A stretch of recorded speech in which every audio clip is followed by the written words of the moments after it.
Saudara, rencana pemerintah menurunkan tarif tiket pesawat disambut positif pengguna jasa transportasi udara di Aceh. Pemerintah diharap segera merealisasikan penurunan harga tiket dan tidak menjadikannya sebatas wacana. Rencana penurunan harga tiket pesawat mendapat sambutan positif oleh pengguna jasa transportasi udara di Aceh. Untuk saat ini harga tiket pesawat rute Aceh-Jakarta tergolong tinggi. Tingginya harga tiket penerbangan dinilai sangat memberatkan warga yang akan menjalani dinas maupun pengobatan di luar Aceh. Salah seorang pengguna jasa transportasi udara, Akhir Kamil, mengatakan dirinya harus mengeluarkan biaya hingga 3 juta rupiah untuk rute pulang pergi Aceh-Jakarta. Padahal sebelumnya harga tiket untuk rute dari dan menuju kedua kota ini hanya 2 juta rupiah.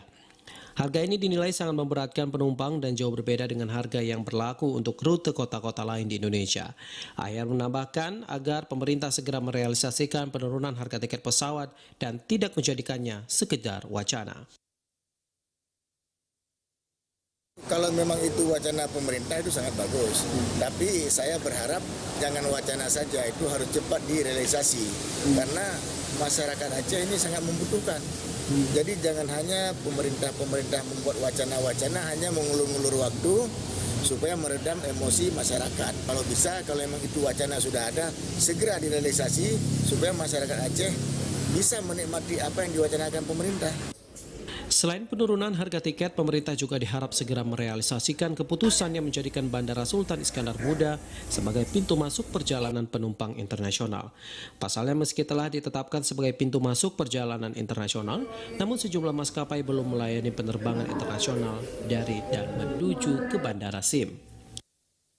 Saya rencana saya sendiri mau ke Penang kemarin, itu belum bisa sampai hari ini. Saya kontak ke bandara, katanya belum bisa. Sampai hari ini belum bisa. Artinya tidak ada penerbangan langsung? Tidak ada. Kalau mau ke Penang itu? Kita harus ke Medan dulu, transitnya ke Medan, di Medan baru ganti pesawat menuju ke Penang. Sementara itu, Menteri Perhubungan Budi Karya Sumadi menyebutkan penurunan harga tiket pesawat bisa mencapai 15% dan berlaku untuk jam terbang tertentu, khususnya di jam-jam sepi atau siang hari. Penurunan harga tiket diharap dapat mengisi kekosongan pesawat yang terbang di jadwal tersebut. Tim Liputan TVRI melaporkan.